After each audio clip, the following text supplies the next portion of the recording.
And welcome back, just like that. Just like that, 1 week later, but we're wearing the same clothes. Yeah. How's that? Well, so if you're back, and this is part 2, we left off kind of with a cliffhanger of talking, about kids believing that they're wise in their own eyes. Yeah, there's a scripture in Proverbs that talks about people who are wise in their own eyes. And that's a phrase that we have incorporated into our family since the kids were little, because it really is a great descriptive phrase. That what's that look like? It's the child who thinks they know better. They know everything. They know better than anyone else what's right, what's wrong, what they can do, what they can't do, that kind of thing. And that is cute when they're 2. It's maybe irritating when they're 4 or 5. It's offensive when they're an elementary age kid. And by the time they're an adult, no one can stand to be with them. You know what? You know what my daughter has been hitting me with? She'll ask me a question and I'll answer it. And then she goes, "Oh yeah, I know." I'm like, did you know? Because you just asked me. Yeah. So I guess now you know. But isn't that funny? Yeah. So how does a child become wise in their own eyes? And this is, I actually think, if you're watching, this is worth everything that we've talked about, this one deal, because culturally we have bought into the fact that kids need choices, and we want to give them choices so that their brains can develop, so that they can determine what they like, what they don't like, that kind of thing. Choices are not a bad thing, but it has to be age appropriate, and you can only, I think, give your kids choices when they have learned that they don't have choices, if that makes any sense. That if I go back to what we talked about in the previous episode about the moral warehouse, they can begin to make choices when they have a stocked moral warehouse from which to make those choices. Right. So what typically happens, and this, if you're talking about preschool kids, whatever, if you have preschoolers, you've lived this out. So the child wakes up in the morning, and they come out, and you say, "Hey, what do you want to wear today?" And they go back and they go through to the drawer, and you say, "Oh, that's great. You're wearing purple and pink and some checked stuff. That's cute." But they picked it out. You picked it out. You like it. You can wear that. Great. Sit down. Let's have breakfast. Do you want cereal or do you want eggs? Well, I want cereal. What kind of cereal would you like? Would you like Captain Crunch? Would you like Lucky Charms? Would you like Raisin Bran? Whatever. I want Lucky Charms. Oh, great. Do you want the yellow bowl? You want the blue bowl? Well, I want the yellow bowl. You pour the cereal. No, I want the blue bowl. You switch it to the blue bowl. Do you want juice or milk? I want juice. What color cup? Whatever. Yeah, you can contextualize this in your own world for the number of choices that we give a kid. And then when you say, "Okay, it's time to do X, Y, Z. We're going to go do this," and the child says, "No, I don't want to do that." And in reality, in the child's mind, they've had all these choices. They've made the choice all these times. And it is offensive for the parent then to say, "No, you don't have a choice in this." Their brains can't make sense of, why is it that I get all these choices, but I don't have a choice on this? And so, like, I said in the last episode, we had 11 kids in the house. Deb was a licensed daycare provider. We didn't have very much money, which is why she was doing daycare. And she was licensed with the state of Maryland. And because she was licensed, if we fed the kids breakfast, it was additional money. So I would go to the grocery. Again, we had 5 kids, so we didn't both go to the grocery. I would go to the grocery, and I would buy oftentimes 12, 15, 20 boxes of cereal because they were on sale. And the better deal that we could get made, ultimately, it helped financially because we were able to buy it when it was cheap. We got reimbursed at a different kind of price, all that kind of stuff. Well, with fixing breakfast for 11 kids, there were no choices. Oh, yeah. It's like, you know what? Today everybody's eating Raisin Bran. I don't want a Raisin Bran. Doesn't matter. That's what you're eating. I don't want that bowl. Tough luck. You sat in that seat. That's where the bowl. This is what you get. There were. It's easier to do choices with smaller family, with one only child, or with one or two kids. The more kids you have, the less time you have for them to make those choices, because you just can't manage stuff in the same way. Well, and but there's good things about it too. Like doing that. Then also kids grow up usually in big families, know to go with the flow. Yeah. And how to be flexible, and not to take things so serious. And it's not life or death if I don't get what I want. Yeah. But if you've only got one kid, so how do you make sense of that? And rationally, as an adult, you think, oh, I want to give them choices. That doesn't mean that that's what's best for the child. And so to say, hey, this is what we're having for breakfast. Here it is. And them say, I don't want this. Guess what? This is what we're having for breakfast. Yeah. It's not an option. Yeah. I saw when I was teaching at the college, there were so many things that I saw in 19, 20, 21, 22-year-olds that were the product of kids being wise in their own eyes. They had made choices. Their parents had protected them from failure over and over and over again. One of the stories that I often tell is my first year that I was teaching. I had a student that flunked the class that I taught, and the parents of the college student came in to talk to me and ask if I'd changed the grade. And it was because it was easy to see that particular student had never had consequences for their actions. The parents had always intervened and protected them. And that's a recipe for disaster in college, in life as a whole.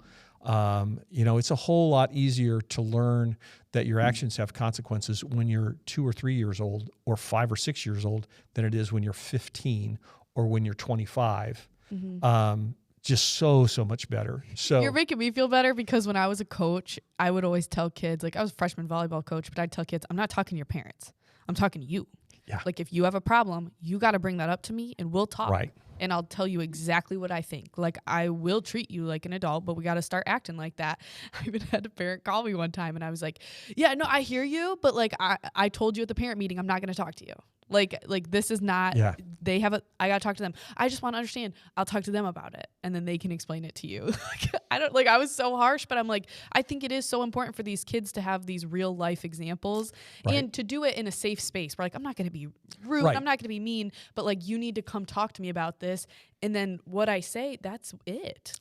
That's what it is. Yeah. So much of the time as parents, boy, this is going to sound harsh. We do what's best for us and not what's best for our kids. And maybe if there's one thing to kind of take out of this random reflection, is if you're in the midst of parenting, whether that's a teenager or a preschooler or an elementary age kid, whatever it is, be driven by what is the best thing for my child, not in the moment, but in the long term in their life, even if that means sacrifice, inconvenience. For me, that's the path that I need to. That's the money I needed to put in the bank that's going to grow with interest, that gets compounded year after year, and that God's going to use. Yeah. Well, so let's kind of go into we talked about in the last one, discipline and how the punishment kind of has to fit the crime, about being consistent. And so let's talk kind of about the better part of that, which is rewards versus bribery. So getting kids to do things. I think one of the dangers, again, culturally, we have made it acceptable to bribe our kids to do good behavior. Virtuous behavior is its own reward, if that makes any sense. And the standard that is there for virtuous behavior is regardless of whether there's a reward, regardless of whether there's anything extrinsic that comes in and affirms that. So when you say to a child, hey, we're going to go to the grocery, and if you're good, I will buy you XYZ. That's bribing their behavior. When in reality, the virtuous behavior is we're going to the grocery, and there's a certain kind of behavior that we have in the grocery. That's what you need to do. Clear expectations. Clear expectations. So we, again, lots of kids. When we went to the grocery with them, we had 3 rules, and every time that we went to the grocery, we would sit in the parking lot before we went in and said, okay, what are our rules? Don't touch, don't ask, and stay with mom and dad. So they knew that as I'm pushing the cart through the thing, that they couldn't be touching displays and all that kind of stuff, which is going to make a mess in the grocery. They knew that they couldn't ask to say, "Oh, can we have Pop-Tarts? Can we have Oreos? That was an expectation that we would, if that happened, we would deal with that with discipline, because that was a clear expectation, clear instruction, and if they disobeyed it, that was willful disobedience. That wasn't childish irresponsibility. Yeah. And that they had to stay close. They couldn't wander and go in other aisles. They had to stay. If they weren't in the cart, they had to walk with us. So we would talk about those ahead of time, and that was the expectation. And we were able to grocery shop with the kids and not have it be a big deal. Where it's easy to go to the grocery. Well, not so much now because not very many parents take their kids. But, you go and you watch a parent with a child in the grocery, and the child goes ballistic, and the parents, just shut up. I will give you, I'll buy you a candy bar. I'll buy you the toy, whatever. It may seem like it is a win in the moment, but it's destructive for the child and for the parent long term. Yeah. I mean, kids are learning. Everything you do, everything you say, how you react, they're learning. So like I would say, don't bribe. Don't bribe your kid. It teaches the wrong thing. But there are rewards. Rewards work for behaviors that are for skills that they can learn. How's that? Rewards work for skills that they can learn. So, you're teaching. For me, I go back to me, 3rd grade. It must have been 4th grade. We're in Ohio. I'm a little squirt, and I got stuff quickly. I was a good student, and the Dayton Daily News published a contest that said if you got straight A's in the spring quarter, you got 2 tickets to 3 different Cincinnati Reds games. So I'm 10 years old and thinking I can go to Reds games if I get straight A's. Well, my grades were always really, really good, except my handwriting was terrible.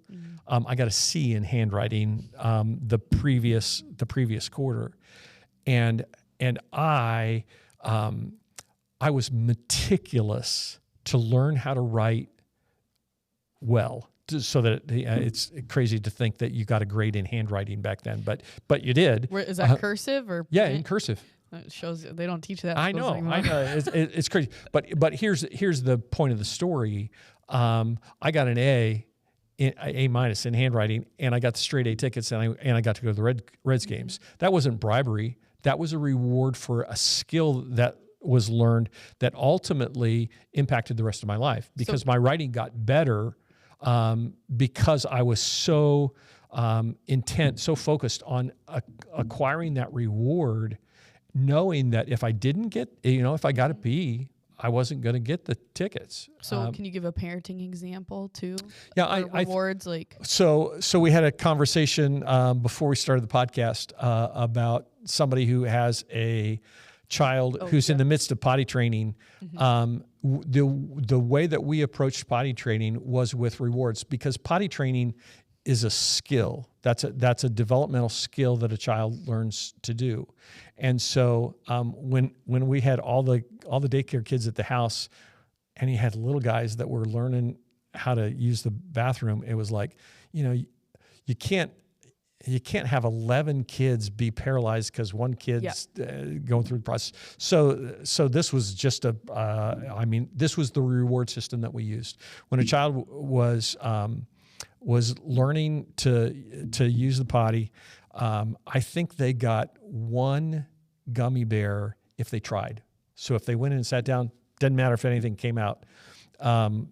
They got one, and everybody else got one too. So there was a group peer pressure that came with that. So, oh no, go try it, go try it. So they would go try, and if they went potty, they got 3, and everybody got 3. So there was this sense that that there was the encouragement that came to help develop that skill of learning how to control their bladder. Mm-hmm. Our oldest, when she was 5, I think, she had a period where she was potty trained, but she would wet the bed. Mm. And how many times can you change sheets and pajamas and go and it's just exhausting.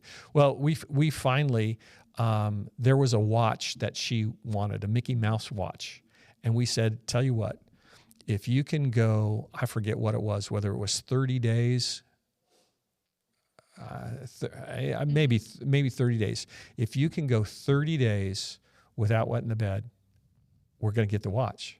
Mm-hmm. That's not bribery. It was an acquisition of a skill. And so for those 30 days, she stopped drinking after dinner, went to the bathroom before she went to bed, and she was very aware of the development of that skill until she accomplished that.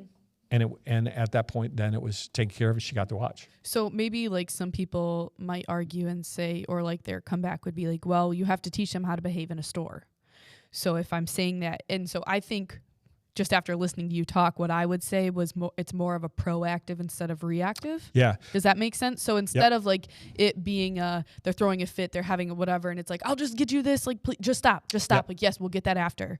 So then would it be more of a, this is how we act in the store, and how would you approach that then? Yeah, I would say on that particular thing, that's a behavioral, that's not a skill. Okay. That's an obedience issue. Okay. And so we would have the conversation, we would try and teach out of conflict, because when the kid's having a meltdown, you can't rationalize, you can't make any progress, but you can have a great conversation in the grocery store when another kid is having a meltdown, and you're able to say, hey, do you see what's going on?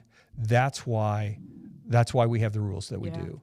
Or again, out of conflict, if you're in the grocery store, there's a kid in the cart and they grab a can out of the display and the whole display falls on the floor. You're able to say, if that was your kid, then you're embarrassed. You're having to do all this stuff. Everybody's on edge. But if that happens to somebody else, to be able to say, that's why we say, don't touch, because you don't know what's going to happen. And there are people who work hard to stock the shelves. You go through all of the teaching the moral reason why kind of thing. But to teach out of conflict is really, really important. In reflection, I would say some of the most critical developmental time for our kids in our family were the years that we were in Joplin, and I was teaching at the college, because we had college kids at the house all the time, and our kids loved the college kids. So when we left the college, they were 16, 14, 12, 7, 6, 1. They loved the college kids. And the number of conversations that we had where they would say, Dad, isn't Dustin coming back to school this year? Nope, he's not. How come?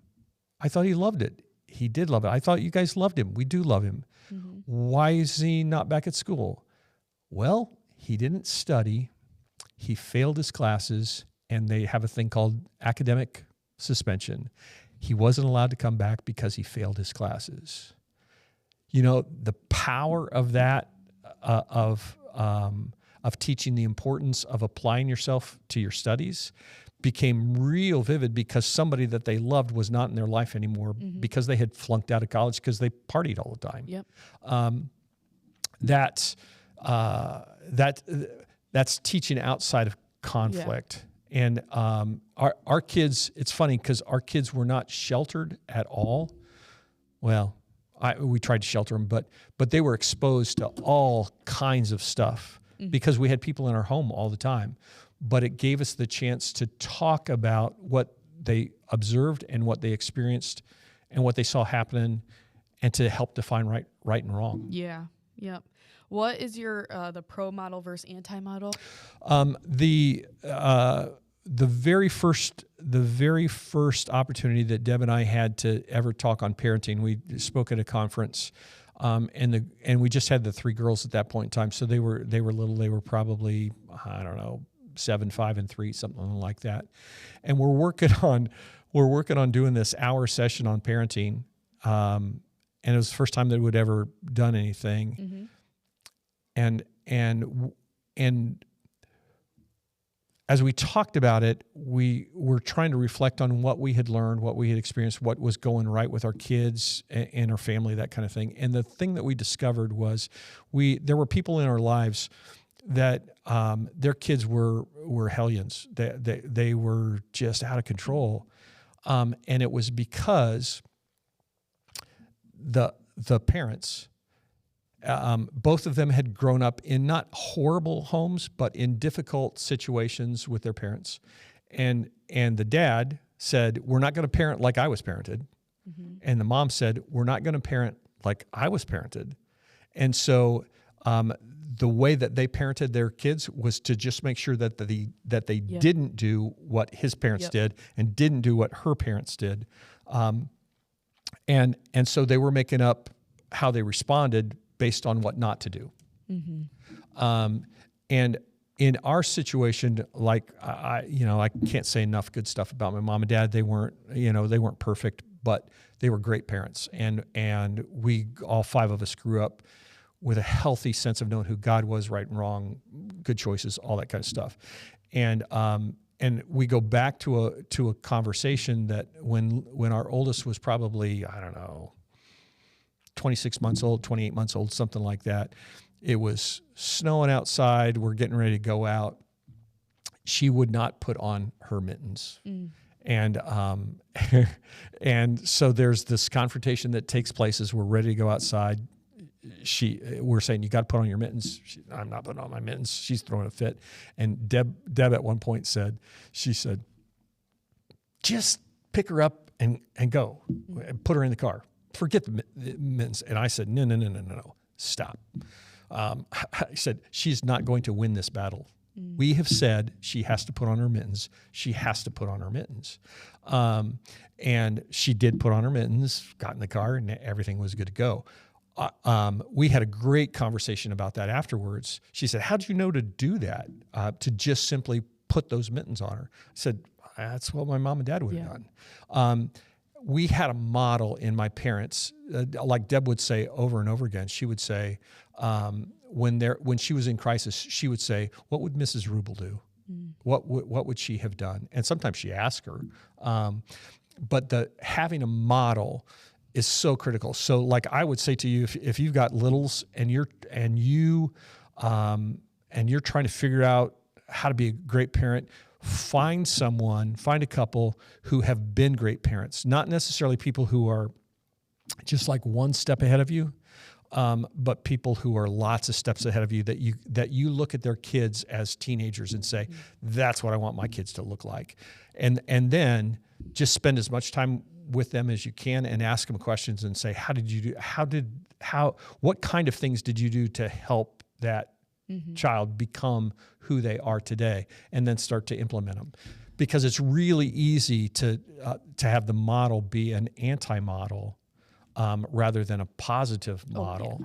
and it makes all the difference in the world. And you hear that, I think, a lot of places where they're like, stop focusing on the negative and like focus on the positive. Yeah. Which, again, easier said than done. But so many times, throughout this, we've said like kids are different. Yep. People are different. Situations are different. Like these are just some things that you can hopefully like use or like just get ideas to implement. Yeah. But I was talking to you not while we were filming, but like I'm a foster parent. And so like for me, I don't get kids until they're 5. And those are formative years. Or I don't get a kid Right. until they're 13, 10, whatever. And that's a different ball game.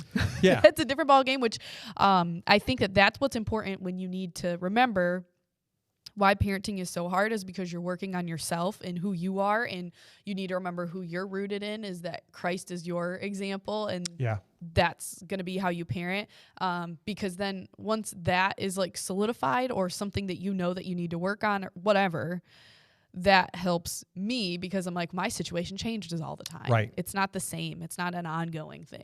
Yeah. And I would say, like I would say to you or to someone in a situation that has foster kids come in or whatever, or you've got your birth kids, your biological kids, and you're listening to this and starting to think, oh, that's a step I need to take. This is what we did when we did when we began to do the parenting stuff and were exposed to concepts that we had not been exposed to before. The kids hated it because we would come home from class and we would say the next day, okay, here's what we're working on this week. Here is a new thing. We've not done this in the past, but this is a path that we need to take. And we're going to do everything that we can to be really consistent with XYZ, whatever that particular thing was. And so I think with somebody who fosters, kid comes home, there's so many things, assimilation into the family, but to be able to sit down at some strategic times and say, hey, here's the deal. We haven't always done this in the past, done it very well. This may not have been what you've experienced, but this is what we're going to do from this point forward. And, something simple to say, in our family, we always tell the truth. And so there will be punishment if you don't tell the truth. If you hear me not tell the truth, feel free to tell me, because that's something that's really important in our family, because God says don't lie. Yeah. Well, and let me say this too, like as a foster parent, kids do like structure. Yep. I have had kids who come from not having any structure, kind of being able to do whatever they want.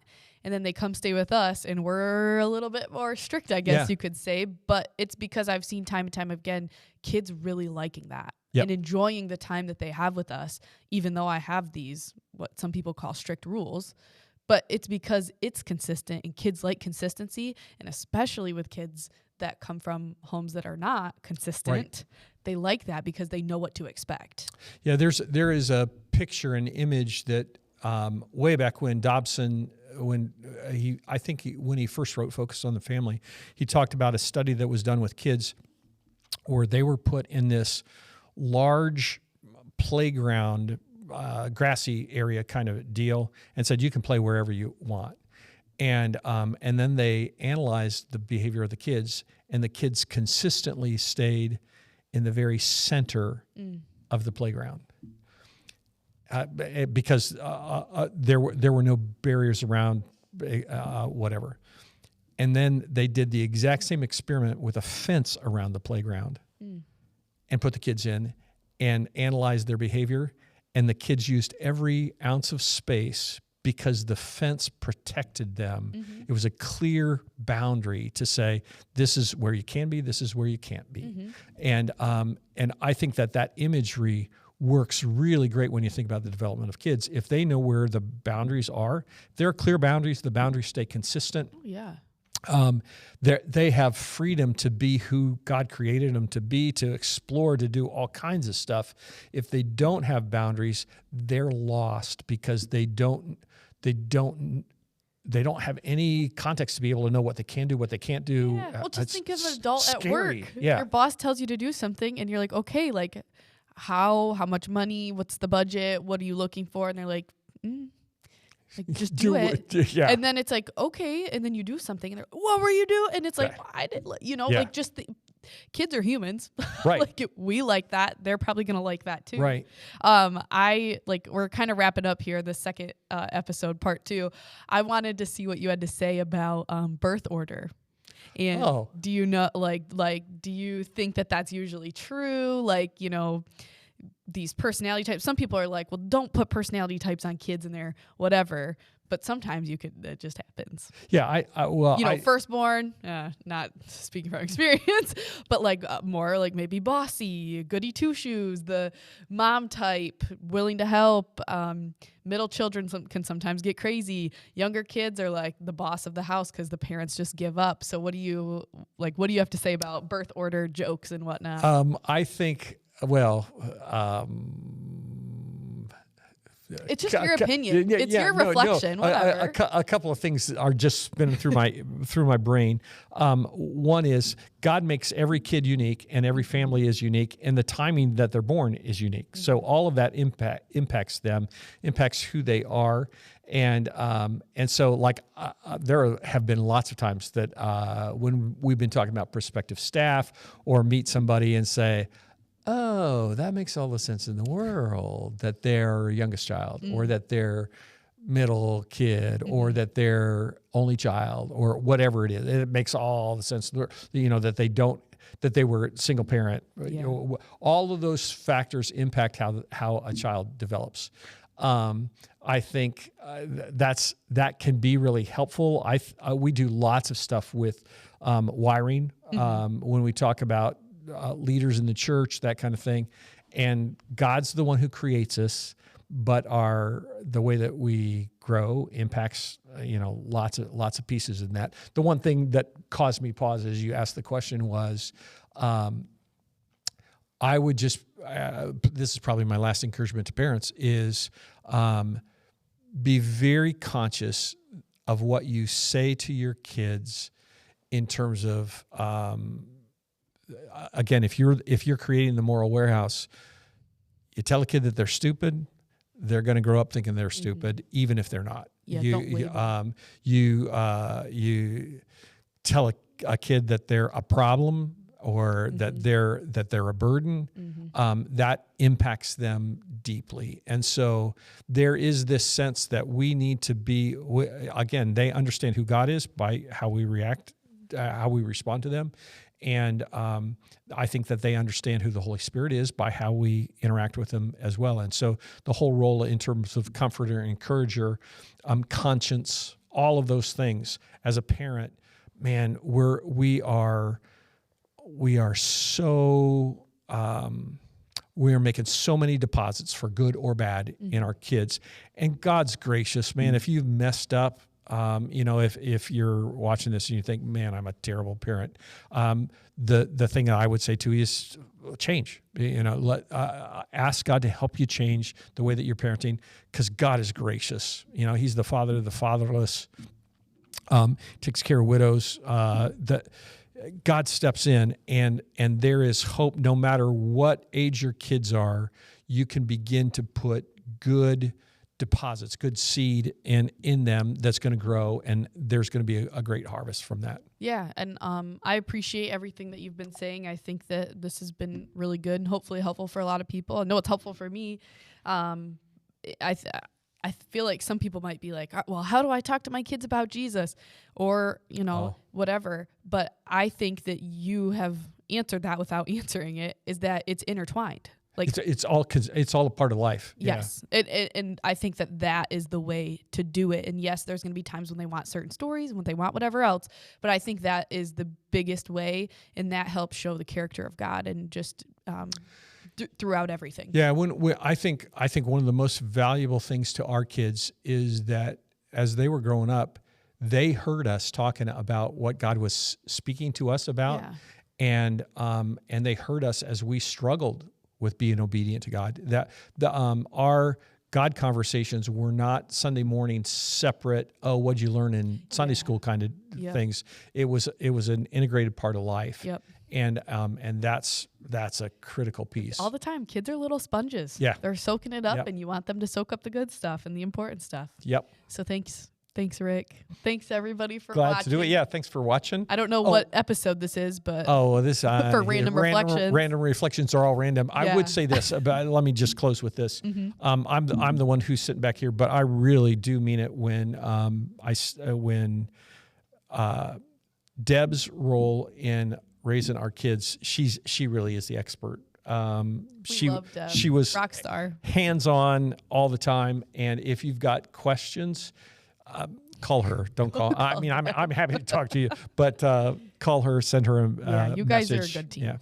Yeah. Well, thanks everybody again, and I guess we'll see you on Sunday. Yeah.